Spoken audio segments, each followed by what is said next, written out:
Hi, I'm MC Jessie. 大家好，讀你聽2.0，今日繼續讀 Miguel de Cervantes 嘅 Don Quixote， 讀到第32節啦。呢一節嘅名叫做 Which treats of what befell Don Quixote's party at the inn。 進入咗個旅館喎。咁上一回發生咩事呢？主從兩人 Don Quixote 同 Sancho 之間嘅對話。Don Quixote 最緊張嘅就係 Dulcinea 對於佢嘅情書佢嘅表白嘅反應。咁 Sancho 咧為咗令到 Don Quixote 知難而退咧，虛構咗成個過程，將 Dulcinea 個外表啦、態度啦、佢身上嘅所有嘢，包括佢嘅體味啊、性情咧，全部都歪曲晒，做咗相反。咁令到 Don Quixote 咧反而就想快啲翻去就 Boston 嗰度咧就揾 Dulcinea。咁 Sancho 咧亦都有提出疑問啦，對於Don Quixote 嘅表白啦，佢嘅愛慕啦，點解要咁做啊？點解要揾咁多人去向 Dulcinea 去表白啊？令到佢咁尷尬啊？咁 Don Quixote 咧就話呢啲佢嘅愛咧係貞潔嘅，就唔係要有啲乜嘢結果，亦都唔係要有啲乜嘢個過程先係最重要嘅。好，我哋睇下呢一節發生咩事先。跟住我哋交俾 Costa 同大家讀嚟聽。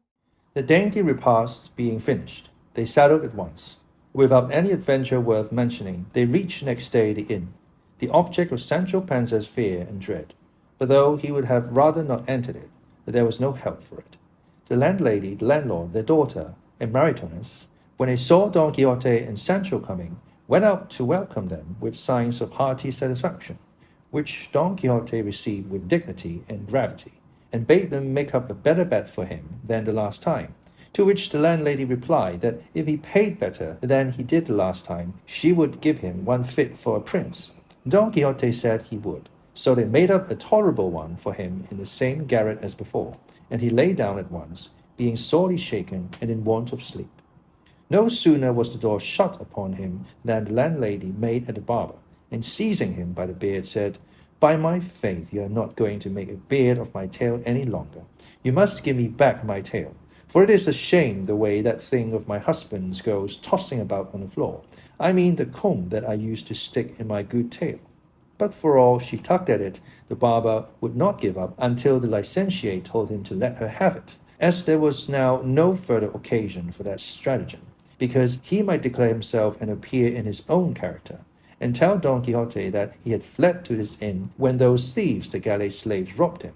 And should he ask for the princess squire, they could tell him that she had sent him on before her to give notice to the people of her kingdom that she was coming, and bringing with her the deliverer of them all.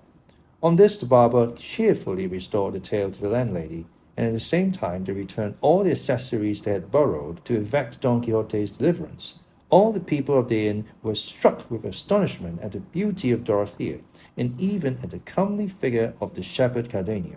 The curate made them get ready such fare as there was in the inn, and the landlord, in hope of better payment, served them up a tolerably good dinner. All this time Don Quixote was asleep, and he thought it best not to waken him, as sleeping would now do him more good than eating. While at dinner, the company consisting of the landlord, his wife, their daughter, Maritornes, and all the travellers, they discussed the strange craze of Don Quixote and the manner in which he had been found. And the landlady told them what had taken place between him and the carrier.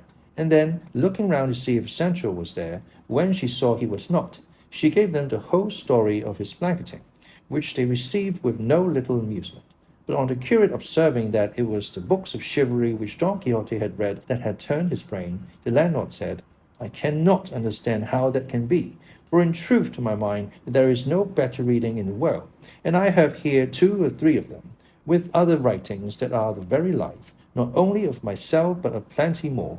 For when it is harvest time, the reapers flock here on holidays, and there is always one among them who can read and who takes up one of these books.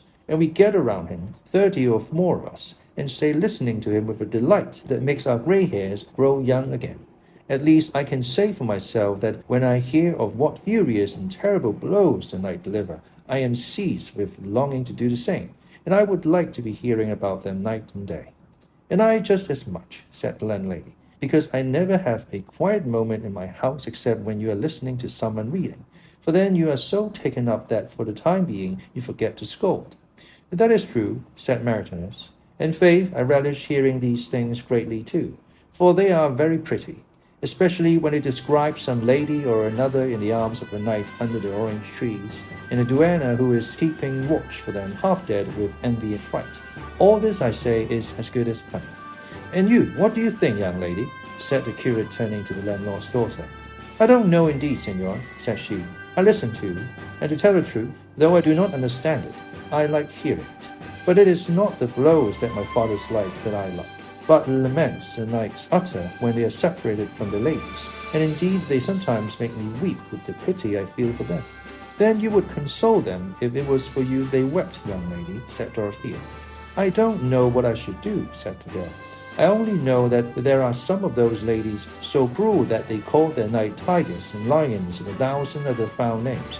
And Jesus, I don't know what sort of folk they can be, so unfeeling and heartless, that rather than bestow a glance upon a worthy man, they leave him to die or go mad. I don't know what is the good of such cruelty. If it is for honour's sake, why not marry them? That's all they want. Hush, child, said the landlady.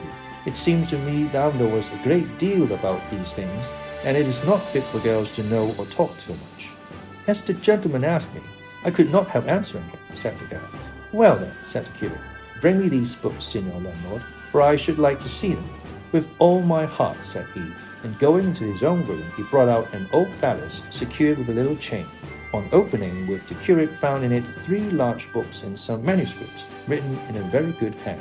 The first that he opened he found to be Don Cirogilio of Thrace, and the second Don Felix Mart of Hircania, and the other the history of the great captain Gonzalo Hernandez de Cordova, with the life of Diego Garcia de Paredes. When the curate read the 2 first titles, he looked over at the barber and said, You want my friend's housekeeper, and he's here now. Nay, said the barber, I can do just as well to carry them to the yard or to the hearth, and there is a very good fire there. What? Your worship would burn my books, said the landlord. Only these 2, said the curate, Don Cirogilio and Felix Mart. Are my books then heretics or phlegmatics that you want to burn them, said the landlord. Schismatic, you mean, friend, said the barber, not phlegmatics. That's it, said the landlord. But if you want to burn any, let it be that about the great captain and that Diego Garcia, for I would rather have a child of mine burnt than either of the others. Brother, said the curate, those 2 books are made up of lies, and are full of folly and nonsense, but this of the great captain is a true history, and contains the deeds of Gonzalo Hernandez of Cordova, who, by his many and great achievements, earned the title all over the world of the great captain, a famous and illustrious name, and deserved by him alone. And this Diego Garcia Paredes was a distinguished knight of the city of Trujillo in Extremadura, a most gallant soldier, and of such bodily strength that with one finger he stopped a mill wheel in full motion, and posted with a 2-handed sword at the foot of a bridge, he kept the whole of an immense army from passing over it, and achieved such other exploits that if, instead of his relating them himself with the modesty of a knight of one writing his own history, some free and unbiased writer had recorded them, and they would have thrown into the shade all the deeds of the Hectors, Achilles, and Rowlands. Tell that to my father, said the landlord. There's a thing to be astonished at. Stopping a mill wheel. By God, your worship should read what I have read of Felix Mart of Hircania. How, with one single backstroke, he cleft 5 giants asunder through the middle as if they had been made of bean pods like the little friars the children make. And another time he attacked a very great and powerful army, in which there were more than 1,600,000 soldiers, all armed from head to foot, and he routed them all as if they had been flocks of sheep. And then, what do you say to the good Cirogilio of Thrace, that was so stout and bold, as may be seen in the book, where it is related that as he was sailing along a river that came up out of the midst of the water, against him a fiery serpent, and he, as soon as he saw it, flung himself upon it and got astride of its scaly shoulders, and squeezed its throat with both hands with such force that the serpent, finding he was throttling it, had nothing for it but to let itself sink to the bottom of the river, carrying with it the knight who would not let go his hold. And when they got down there, he found himself among palaces and gardens so pretty that it was a wonder to see. And then the serpent changed itself into an old ancient man, who told such things as were never heard. Hold your peace, senor, For if you were to hear this, you would go mad with delight. A couple of figs for your great captain and your Diego Garcia." Hearing this, Dorothea said in a whisper to Cardenio, "Our landlord is almost fit to play a second part to Don Quixote." "I think so," said Cardenio, "for, as he shows, he accepts it as a certainty that everything those books relate took place exactly as it is written down, and the barefooted friars themselves would not persuade him to the contrary." "But consider, brother," said the curate once more, "that there never was any Phlegmatic of Hircania in the world, nor any Souronhilio of Thrace, of any of the other knights of the same sort, that the books of chivalry talk of. The whole thing is a fabrication and invention of idle wits, devised by them for the purpose you describe of beguiling the time, as your reapers do when they read. For I swear to you in all seriousness that there never were any such knights in the world, and no such exploits or nonsense ever happened anywhere." "Try that bone on another dog," said the landlord. "As if I didn't know how many make 5 and where my shoe pinches me. Don't think to feed me with pap, for by God I am no fool. It is a good joke for your worship to try and persuade me that everything these good books say is nonsense and lies, and they printed by the license of the Lords of the Royal Council, as if they were people who would allow such a lot of lies to be printed all together, and so many battles and enchantments that they take away one's senses.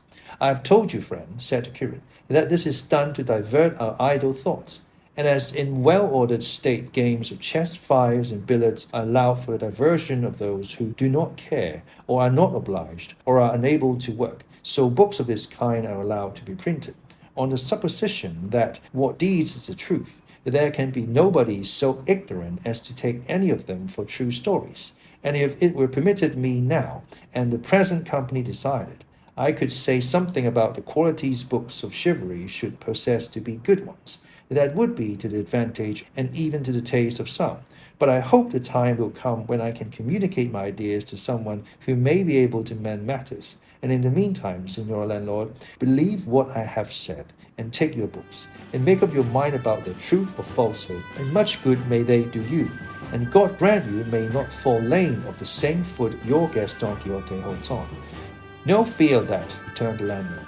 "I shall not be so mad as to make knight-errant myself, for I see well enough that things are not now as they used to be in those days, when they say those famous knights roamed about the world."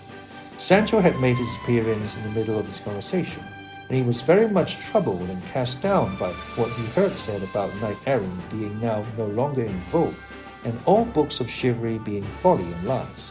And he resolved in his heart to wait and see what came of this journey of his master's, and if it did not turn out as happily as his master expected, he determined to leave him and go back to his wife and children and his ordinary labor. The landlord was carrying away the phallus and the books, but the curate said to him, "Wait, I want to see what those papers are that are written in such a good hand." The landlord, taking them out, handed them to him to read, and he perceived they were a work of about 8 sheets of manuscript, with, in large letters at the beginning, the title of "Novel of the Ill-Advised Curiosity." The curate read 3 or 4 lines to himself, and said, "I may say the title of this novel does not seem to me a bad one, and I feel an inclination to read it all." To which the landlord replied, "Then your reverence will do well to read it, for I can tell you that some guests who have read it here have been much pleased with it, and have begged it of me very earnestly. But I would not give it, meaning to return it to the person who forgot the phallus, books, and papers here, for maybe he will return here some time or other. And though I know I shall miss the books, faith I mean to return them. For though I am an innkeeper, still I am a Christian." "You are very right, friend," said the curate. "But for all that, if the novel pleases me, you must let me copy it." "With all my heart," replied the host. While they were talking, Cardenio had taken up the novel and begun to read it, and forming the same opinion of it as the curate, he begged him to read it so that they might all hear it. "I would read it," said the curate, "if the time would not be better spent in sleeping." "It will be rest enough for me," said Dorothea, "to while away the time by listening to some tale, for my spirit are not yet tranquil enough to let me sleep when it would be seasonable." "Well then, in that case," said the curate, "I will read it, if it were only out of curiosity.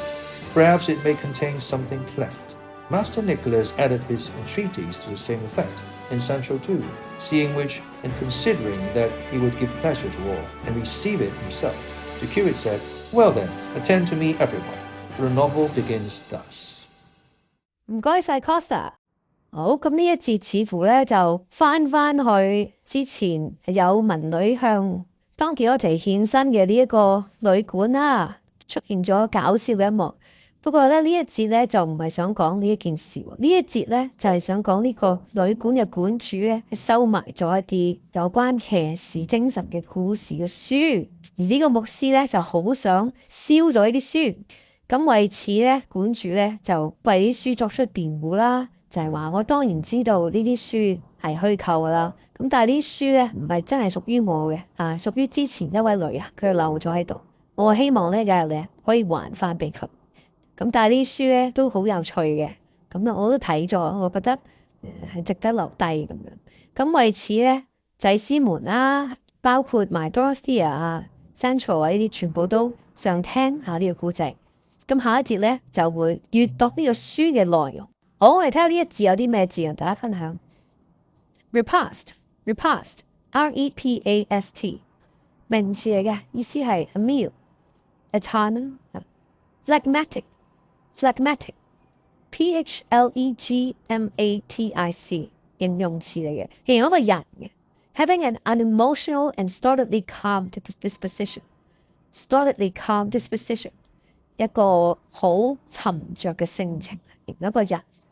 Schismatic，S-C-H-I-S-M-A-T-I-C， 形容詞嚟嘅 ，characterized by or favouring schism， 即係一個同 schism 形象或者傾向有關嘅嘢。咁 schism 係咩咧 ？S-C-H-I-S-M。呢個名詞係咩意思呢？ A split or division between strongly opposed sections or parties caused by differences in opinion or belief。 喺個 church 入面，喺教會入面，關於一啲神論啦、啲理論啊、神學嘅嘢咧嘅分裂schism。佢喺文中咧，呢個 curate 咧想燒啊呢啲書，其中之嘅理由咧就係話呢啲書咧令教會分裂嘅一啲理由咧Schismatic 嘅書咧。好，我哋下一節再大家讀你聽，拜拜。If you like this video, make sure to comment, like, share and subscribe to Costa. See you next Friday.